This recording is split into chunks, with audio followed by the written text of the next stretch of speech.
Printout நேயர்களுக்கு வணக்கம். வரப்போகிற தேர்தல்ல டிஎம்கே விசஸ் டிவிகே அப்படின்ற ஒரு நிலவரம் தான் இருக்கும் அப்படின்னு தமிழக வெற்றி கழகத்துல மூச்சு வாங்க மூச்சு இழைக்க அவங்கள என்ன பண்றாங்க, பேசிக்கிட்டே தான் இருக்கிறாங்க. ஏங்க, இப்ப இந்த ஒரு படத்துல வடிவேலை பார்த்து வா வா சண்டைக்கு வா சண்டைக்கு வா அப்படின்னு கூப்பிடுவாங்கல்ல, அந்த மாதிரி தான் திமுகவை சீண்டிக்கிட்டே இருக்கிறாங்க டிவிகே. உண்மையிலேயே டிவிகேவுக்கு டிஎம்கே ஈக்குவலா அப்படின்னா கனவுல கூட நினைச்சு பார்க்க முடியாது. ஏன்னா விஜய் பிறக்கிறதுக்கு முன்னாடி அரசியல இருந்தவர் தான் மு.க.ஸ்டாலின் அவர்கள். விஜய் பிறப்புக்கெல்லாம் முன்னாடி திமுக அப்படின்ற ஒரு கட்சி ஆரம்பிச்சு பவள விழாலாம் நடத்திட்டாங்க. ஆனா இவரு பவள விழா பாப்பா அப்படின்னு விமர்சிக்கிறாரு. ஏன் இந்த மாதிரி விமர்சனங்களை முன்வைக்கணும்?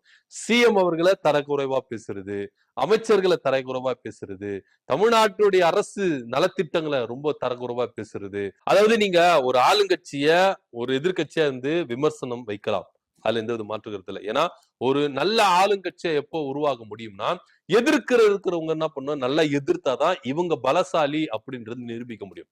அதுக்குன்னு சின்ன சின்ன வாண்டுகள்லாம் நம்மளை எதிர்த்தா நம்ம சும்மா இருக்க முடியுமா அப்படின்னா அத இவங்க எப்படி கையாளுறாங்கன்னா தட்டி விட்டு போயிட்டே இருக்கணும். அப்படி அதுதான் உதயநிதி ஸ்டாலின் அவர்கள் சொன்னாரு, இது ஒரு அட்டைப்பா, இந்த அட்டையை தட்டி விட்டு போயிட்டே இருக்கணும். இதுக்கெல்லாம் நின்று நம்ம என்ன பண்ண முடியாது, ஏடிக்கு போட்டு எல்லாம் இது பண்ணாரு. அட்டை கூட உனக்கு என்னப்பா பேச்சு, அட்டை கூட உனக்கு என்ன சண்டை அப்படின்னு சொல்லிட்டு தட்டி விட்டு போயிட்டே இருக்கணும். எதுக்கு சரிக்கு சமமா நின்று போராடிட்டு இருக்கீங்க அப்படின்ற மாதிரி திமுகவுடைய நிலைப்பாடா இருக்கு. ஆனா ஒரு பெரிய ஆளை நம்ம எதிர்த்துட்டா நம்மளும் பெரிய ஆளு, இப்போ அவ்வளவு பெரிய ஆளை இவர் எதிர்க்கிறாருப்பா, இவர் எவ்வளவு பெரிய ஆளா இருப்பாரு பேசுவோம்ல. இப்போ பாக்ஸிங்ல கூட அவ்வளவு பெரிய ஆளை இவர் எதிர்க்கிறாருன்னா இவர் எவ்வளவு பெரிய ஆள், ஆப்போசிட்ல இருக்கிறவங்க எவ்வளவு பெரிய ஆளா இருக்கணும் அப்படின்னு தான் என்ன பண்ணுவாங்க, பேசுவாங்க. அது மாதிரிதான் அவ்வளவு பெரிய கட்சி திமுகவை நான் எதிர்த்தா நானும் பெரிய ஆளு, நானும் களத்துல இருக்கிறேன்பா அப்படின்னு இவங்க பேசிக்கிட்டு இருக்காங்க. ஆனா உண்மையிலேயே களத்துல டிவிகே இருக்குதா, விஜய் அவர்கள் இருக்கிறாரனா இல்லவே இல்ல. இதான் நிதர்சனமான உண்மை. களத்துல திமுக இருக்குது, அதிமுக இருக்குது, மற்ற கட்சியில எல்லாம் இருக்கிறாங்க, இந்திய கூட்டணி இருக்குது, மத்த கட்சியில இருக்காங்க. ஆனா விஜய் அவர்கள் சொல்லுற மாதிரி களத்துல இல்லாதவங்களை பத்தி நாங்க பேச மாட்டோம், களத்துக்கும் அவங்களுக்கு சம்பந்தமே இல்லாதவங்களை பத்தி நாங்க பேச மாட்டோம் அப்படின்னா சொல்ற முதல்ல இவரே களத்துல இல்ல அப்படின்றது தான் நிதர்சனமான உண்மையா இருக்கு.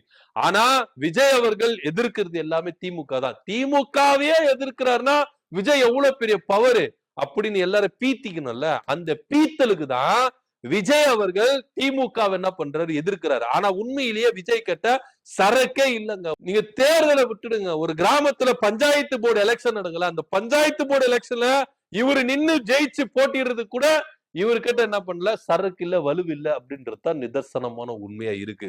ஒரு சாதாரண கவுன்சிலர் எலெக்ஷன் கூட மேலுங்க, ஒரு கிராமத்துல ஒரு ஊராட்சி மன்ற தேர்தலில் நின்று ஜெயிக்கிறது கூட இவங்க கிட்ட சரக்கு இல்ல அப்படின்றதுதான் நிதர்சனமான உண்மையா இருக்கு. ஆனா இவரு திமுகவை எதிர்க்கிறாராம் அப்படின்றதுதான் ரொம்ப கேலி கூத்தான கதையா இருக்கு அப்படின்றதுதான் நிதர்சனம் உண்மையா இருக்கு. ஆதவர்ஜனா என்ன சொல்றாரு, மா சுப்பிரமணியன் பார்த்து அறிவு இருக்கா அப்படின்னு கேக்குறிய, முதல்ல உனக்கு அறிவு இருக்கா அப்படின்னு எல்லாரும் திரும்பி கேள்வி கேட்டா ஆதவர்ஜனா என்ன பண்ணுவாரு அப்படின்னு ஒரு மினிஸ்டர் மேல நீங்க ஒரு விமர்சனங்களை முன்வைக்கிறீங்க, ஒரு கருத்துக்களை முன்வைக்கிறீங்கன்னா அதை எப்படி வைக்கணும் அப்படின்ற ஒரு குறைஞ்சபட்ச மாண்பு கூட உங்களுக்கு இல்ல.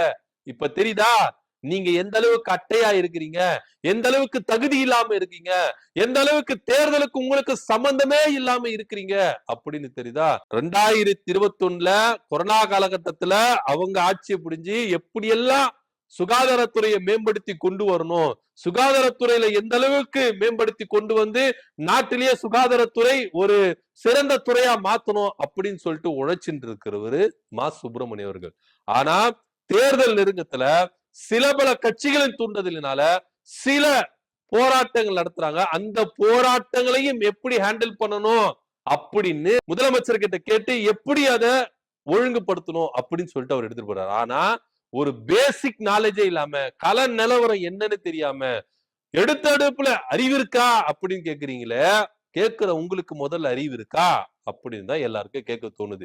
இதெல்லாம் பார்த்துக்கிட்டு இருக்கிற விஜய் அவர்களுக்கு அறிவு இருக்கா? ஒரு நிர்வாகி இப்படி பேசுறாரு, எப்பா ஒரு மினிஸ்டர் இப்படி பேசக்கூடாது, ஒரு மாண்போட பேசணும், கருத்துக்களை முன்வைக்கிறோம், ஒரு விமர்சனங்களை முன்வைக்கிறோம், அதை மாண்போட வைக்கணும் அப்படின்னு அதை கண்டிக்கிறதுக்கு விஜய் அவர்களுக்கு துப்பு இருக்கா அப்படின்னு கேள்வி வரல. ஏன்னா இதே விஜய் தான் ஒரு பொதுக்குழுல ஆதவ அர்ஜுனா பேசும் பொழுது, சிஎம் அவர்களை தரக்குறைவா பேசும்பொழுது, திமுகவை தரக்குறைவா பேசும்போது, ஒரு பத்திரிகையாளர் தரக்குறைவா பேசும்போது கை கட்டி வேடிக்கை பார்த்துதான் விஜய். ஒரு குறைஞ்சபட்சம் ஆதவ அர்ஜுனாவை அப்படி பேசாதீங்க, அப்படி விமர்சனங்களை வைக்காதீங்க அப்படின்னு சொல்ல தோணுச்சா? இது எல்லாமே வேணும்னே ட்ரிகர் பண்ற ஒரு விஷயம் தாங்க. இதெல்லாம் ட்ரிகர் பண்ணி நான் திமுகவை எதிர்க்கிறேன், மக்கள் மத்தியில ஒரு மனநிலைமையை உருவாக்கணும். இங்க அதிமுக அப்படின்றது ஒண்ணு இல்லவே இல்லை. களத்துல திமுக டிவிகே இவங்க 2 பேர் தான் இருக்கிறோம். நாங்க திமுகவை எதிர்க்கிறோம், அந்த சக்தி எங்களுக்கு இருக்குது. ஆனா புஸ்வானம் டிவிக்கே ஒரு புஸ்வானமா தான் போவோம் அப்படின்றதுதான் நிதர்சனமான நமுத்து போன பட்டாசு. அதுதான் நமுத்து போன பட்டாசு தான் டிவிகேவோ விஜயோ அப்படின்றதுல எந்தவித மாற்று கருத்து இல்ல. ஆனா எரிமலையா வெடிக்கிற திமுக பார்த்து நாங்க இவங்களுக்கு போட்டி அப்படின்னு சொல்றதுல இது கேலி கூத்து தான் அப்படின்றதுல எந்தவித மாற்று இல்ல. சும்மா டைலாக்கலா வச்சு நீங்க பேசிட்டு போக முடியுமா? ஹிஸ்டரிய பேசுப்பா, ஹிஸ்டரிக்கலா பேசு. நீ ஒரு விஷயத்தை போய் எடுத்துட்டா, அந்த ஒரு மாவட்டத்துக்கு போனா அதுல மாவட்டத்துல மக்கள் பிரச்சனை என்ன, மக்கள் குறை என்ன, அங்க என்னென்ன நடந்து, என்னென்ன அடிப்படை வசதிகள் ஏற்படுத்தி இருக்காங்க, கட்டமைப்புகள் எப்படி இருக்கு, அதை பத்தி பேசுறத விட்டுட்டு எழுதி கொடுத்த டைலாக் எல்லாம் பேசி சிஎம் அங்கிள், சிஎம் சாரு அப்படி இப்படின்னு பேசிட்டு, பவள விழா பாப்பா அப்படி எல்லாம் பேசிட்டு 19 டிவிகே டிஎம்கே தான் போட்டி அப்படின்னு சொல்லிட்டு பேசிட்டு போறவங்களெல்லாம் கணக்கில எடுத்துக்க மாட்டாங்க அப்படின்றதுதான் நிதர்சனமான உண்மை. இதுல கூடுதலா என்ன சொல்றாங்க அப்படின்னு பாத்தீங்கன்னா, இது ஜனநாயகன் படம் லாஸ்ட் படம் இல்லைங்க. ஏன்னா அவரு தேர்தலுக்கு அப்புறம் படம் நடிப்பாரு அப்படின்னு எல்லாருமே சொல்றாங்க. சோ இப்படியா இருக்கும் பொழுதுதான் உதயநிதி கிட்ட கேள்விகள் கேட்கப்படுது. ஏங்க விஜய் அவர்கள் உண்மையிலேயே வந்து திமுகவுக்கும் டிவிக்கு தான் போட்டின்றாங்க, நீங்க என்ன சொல்றீங்க அப்படின்னா, வேலையை பாருங்க பஸ், இங்க ஏகப்பட்ட வேலை இருக்கு, எங்களுக்கு எதிர்க்க கட்சியே இல்ல, தமிழ்நாட்டுல இப்ப இருக்கிற நிலைமைக்கு எங்களுக்கு எதிரான கட்சிகள் இல்ல, அதிமுக ஒரு பெரும் எதிரான கட்சியை நாங்க நினைச்சிருந்தோம், ஆனா அவங்க பாசிசத்துக்கு கூட சனாதனத்துக்கு கூட போய் கூட்டணி வச்சு அவங்களும் எதிர்க்கிற நிலைமையில இல்ல, இன்னைக்கு திமுகவுக்கு எதிர்க்கிற கட்சி யாருமே இல்ல. ஆனாலும் அவர் சொல்ற வார்த்தையில பாருங்க, எங்களுக்கு எதிரி இல்ல, ஆனாலும் எங்களுக்கு ஒரே எதிரி யாருன்னு பாத்தீங்கன்னா அரசியல்ல அது அதிமுக தான் அப்படின்றத அவரு பேசுறாரு. ஆக்சுவலா விஜய் அவர்கள் பேசும்போது கோபம் யாருக்கு வரணும்னு அதிமுக தான், பிரதான எதிர்கட்சி அவங்கதான்.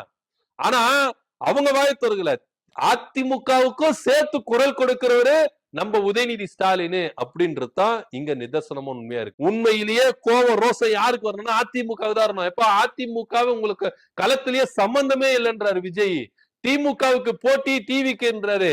ஆனா பிரதான எதிர்கட்சி நீங்க தான், நீங்க தான் வந்து வரிஞ்சு கட்டின்னு வந்து குரல் கொடுக்கணும், ஆனா உங்களுக்கு சேர்த்து நானே குரல் கொடுக்குறேன் அப்படின்னு உதயநிதி ஸ்டாலின் அவர்கள் என்ன பண்றாரு, குரல் கொடுத்திருக்காரு. எங்களுக்கு எதிரி அதிமுக தாங்க, களத்துல இருக்கிறாங்களே இல்லையோ, அவங்க எங்களுக்கு எதிர்க்கிற அவங்களுக்கு திராணி இருக்குதோ இல்லையோ, ஆனா எங்களுக்கு எதிரி யாரு, அதிமுக தான் அப்படின்னு குரல் கொடுத்திருக்காரு. அட்டங்க விஜய் ஒரு அட்டை தட்டி விட்டு போயிட்டே இருக்கணும், தொடர்ந்து நிரூபிச்சுட்டு இருக்கிறார் உதயநிதி ஸ்டாலின். ஆனா தொடர்ந்து இவங்களும் என்ன பண்றாங்க, முட்டி மோதுறாங்க, நாங்க வந்து திமுக கூட தான் போட்டி, திமுக கூட தான் போட்டின்னு சொல்லிட்டு என்ன பண்றாங்க, முட்டி மோதுறாங்க, முட்டி முட்டி முட்டி முட்டி அடிபட்டுன்னு உக்காந்துட்டு இருக்காங்க டிவிக்கு. ஆனா கேட்க மாட்டேங்கிறாங்கல்ல, அட்டை போய் என்ன பண்ணுது, முட்டு முட்டு முட்டுன்னு அட்டை உடஞ்சு போகுது.